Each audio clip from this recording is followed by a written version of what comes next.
Bueno, muy bien. ¿Cómo están? ¿Todo bien? Hoy en Impuestos 2 vamos a ver lo que son las exenciones. Las exenciones las vamos a ver en el artículo 7. Como ven, Impuestos al valor agregado es muy mecánico, tenemos todos los artículos uno al lado del otro, ¿sí? Pero lo importante de las exenciones es saber primero qué es una exención. ¿Por qué? Porque puede haber chicos que no hayan hecho impuestos a las ganancias, que casi siempre se dé antes que valor agregado. Una exención es una excepción, ¿sí?, al reconocimiento del hecho imponible. ¿Qué quiere decir? No es que la ley no comprende la operación, no la reconoce, no la alcanza. No, eso no, ¿ok? ¿Por qué digo eso? Porque siempre los parciales hinchan mucho con eso de que no es que no está alcanzada, sino más bien que no está grabada. ¿Bien? Entonces, no es que la ley no la alcanza, no la comprende, no la conoce. Bien, la ley sí la conoce. Lo que va a hacer es te exceptúo, ¿ok? Te exceptúo. Y ahí viene la palabra exención. Te dejo exento de este tributo que tenés que pagar, ¿sí? Otra cosa que voy a agregar, porque no está acá, en esta, en este, en este chart, en esta diapositiva, en este PDF, es que las personas exentas en el IVA, ¿sí?, las reconoce el IVA, ¿ok? ¿Qué quiero decir? Hay una cuestión histórica que seguramente ustedes la van a ver en clase. Yo, si me adentro de eso, me toma mucho más tiempo. La verdad que quiero ser breve para no molestarlos. Eh, una persona, por ejemplo, que es exenta de impuesto a las ganancias, vamos a decirle una iglesia o vamos a decirle el colegio, no va a venir al IVA y decir, mirá, como yo soy exento en impuesto a las ganancias, soy exento en IVA. No. Bien, eso no. El IVA reconoce quién va a ser exento. Que igual el IVA, en consenso con los impuestos, sí le reconoce algunas exenciones a la iglesia, ¿ok? Y quizás no, al colegio también.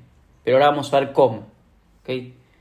Importante es esto, que el IVA reconoce sus propios sujetos exentos y que no es que lo va a hacer por ser sujeto, sino que lo va a hacer por la actividad que ellos generan, ¿ok? Por ejemplo, una iglesia que da educación de iglesia, ese servicio va a estar exento. Ahora, si una iglesia se pone a comprar y vender casas, eso no va a estar exento, por más que la iglesia sea sujeto exento de impuestos a las ganancias. ¿Y por qué viene esto? Bueno, porque si no, esta facilidad que se da al sujeto llamaría a que en vez de que haya empresas constructoras, seguramente haya muchas iglesias comprando y vendiendo casas. Bien, el ejemplo es un poco absurdo, pero es para que ustedes se vayan adentrando y comprendiendo. El IVA no va a entender al sujeto exento por dos cuestiones. Primero, por ser sujeto. Y segundo, por ser sujeto de otro impuesto. El IVA reconoce sus propios sujetos exentos. ¿Ok? Bueno, creo que quedó clarísimo. No les voy a hinchar más con esto, así que vamos a seguir. En esta página lo que vamos a ver es que hay tres tipos de exenciones. Y acá vamos a razonar lo que dijimos recién. Va a haber exenciones que son objetivas, van a haber exenciones que son subjetivas y va a haber exenciones que son mixtas. ¿Ok? Objetiva, ¿qué va a ser? El bien o el servicio que se provee. Yo siempre hago ejemplos del libro. Bien. Subjetivas son las que tienen que ver con el sujeto. En este caso, si yo me paro en impuesto a las ganancias, bien, el sujeto exento sería la iglesia, bien, o el colegio. Y mixtas sería la combinación de ambas.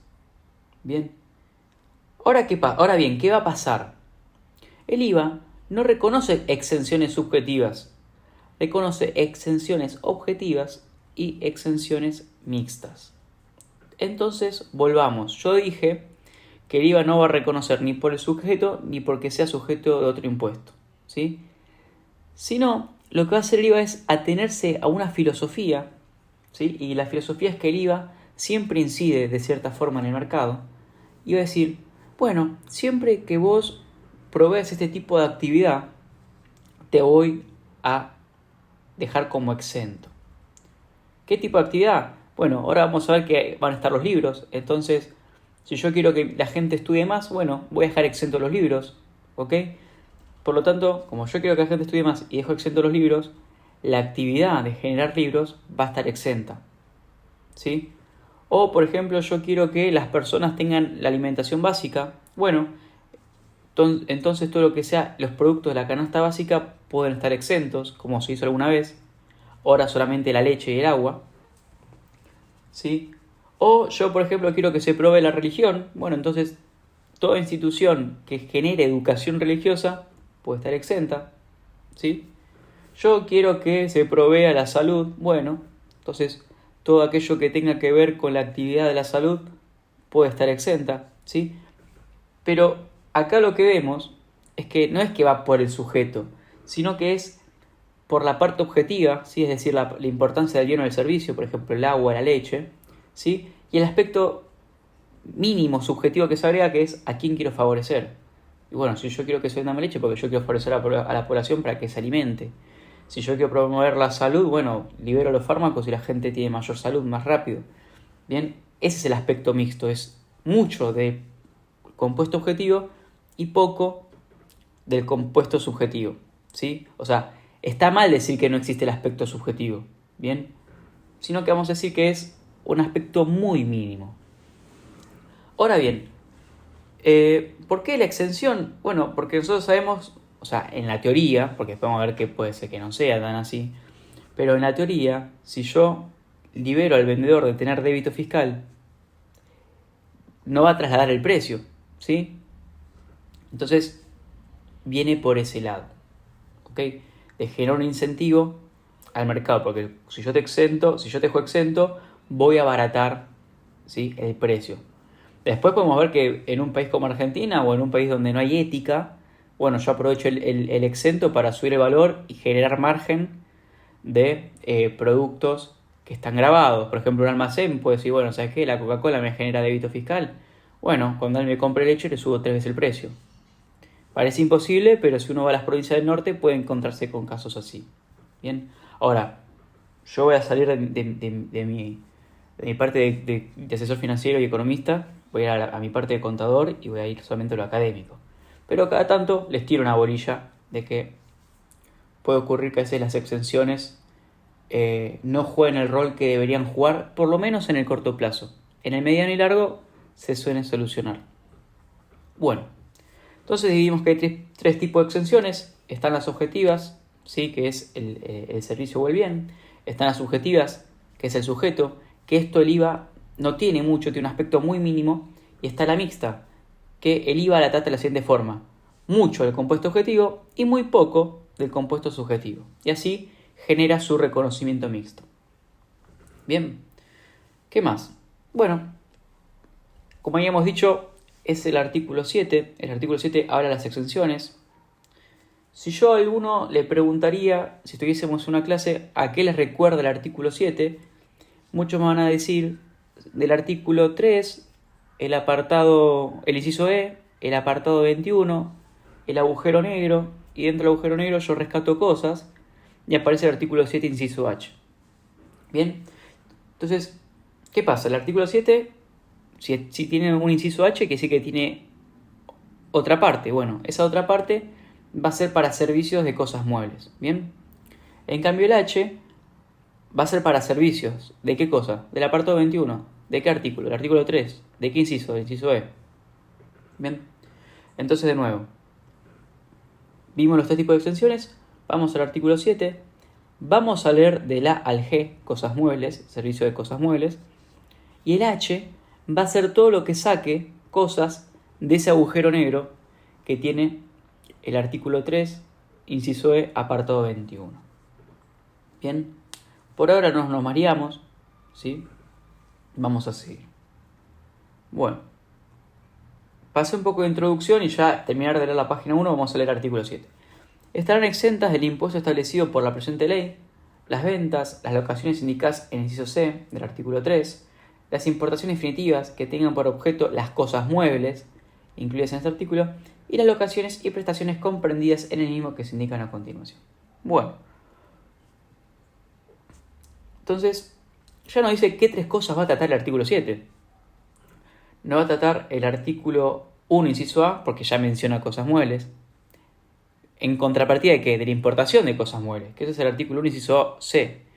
O sea, inciso C, si ustedes se acuerdan, cuando vimos objeto, habíamos visto cosas muebles, inciso A e inciso C estaban en el mismo capítulo. Por lo tanto, es lo que va a tratar, ¿sí? Artículo 1, inciso A, cosa mueble. Artículo 1, inciso C, importación. Y después, cuando vamos a la parte de servicios, ¿sí? Está el artículo 3, inciso C. Que si ustedes se acuerdan, el artículo 3, inciso C, viene porque nosotros desmenuzábamos e íbamos al artículo 1, inciso B, y nos tiraba todos los servicios del 3, del artículo 3, y dentro del servicio de cosas muebles está el artículo 3, inciso C. Entonces, son estas tres cosas las que van a tratar, bien, los incisos A al G del artículo 7. Bien. Bueno, vamos a hacer un repaso de la página. Yo voy a dejar acá congelado. Vamos a ver qué dice lo mismo. Dice, se encuentran explicados en el artículo 7, las exenciones. ¿Qué es una exención? Es una excepción al hecho imponible. Acuérdense, la ley IVA sí reconoce el hecho imponible, pero te va a exceptuar. ¿Bien? ¿Y por qué te va a exceptuar? Bueno, a partir de la filosofía del IVA va a ver por qué te quiere exceptuar. Por tu actividad, porque quieres generar algo en el mercado, ¿sí? Y no porque seas un sujeto. El que vos seas un sujeto en el IVA es algo mínimo, ¿sí? Bueno, estas excepciones tienen un razonamiento fundado, es decir, tienen razón de ser, no se hacen al azar. Bueno, esta es una obviedad, tiene que ver con lo que dijimos recién. El IVA quiere generar algo en el mercado. No es que eligió un par de servicios y dijo, bueno, vamos a hacer tatetí y si va bien, va bien. No, elige un par de servicios, ¿sí? Que considera importante que se provean, se difundan. Entonces le da más facilidad eximiéndolas. Bueno, abarata el costo del consumidor final. Esto es lo que había dicho un poco antes, de que en la teoría, al no generarle débito fiscal al vendedor, el precio es más barato, por lo tanto, favorece al consumidor final. Como digo, esto es en la teoría. En la práctica, puede ver que veamos ciertas diferencias con la realidad. Vamos a ver, por ejemplo, que ahora se está viendo bajar la alícuota de la tecnología, por ejemplo, ¿no? Entonces, bueno, uno dice, bueno, solamente las notebooks van a estar más baratas. Bueno, no lo creo así. Puede ser que en un corto plazo las notebooks mantengan el mismo valor o disminuzcan muy poco, porque lo que quiere el empresario es mantener el margen del tiempo perdido, ¿sí? Es decir, bueno, si la gente hasta ayer me lo compraba a este valor, yo ahora vendo, no tengo débito fiscal y genero un margen mayor que si tuviese impuesto.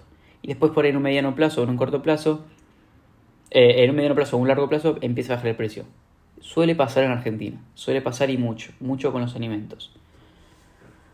Bueno, los tres tipos de exenciones que vimos, ya con esto los aburrí. Objetivo, subjetivo y mixto. Objetivo es el bien o el servicio, subjetivo es el sujeto, mixto es la combinación de ambas, ¿sí?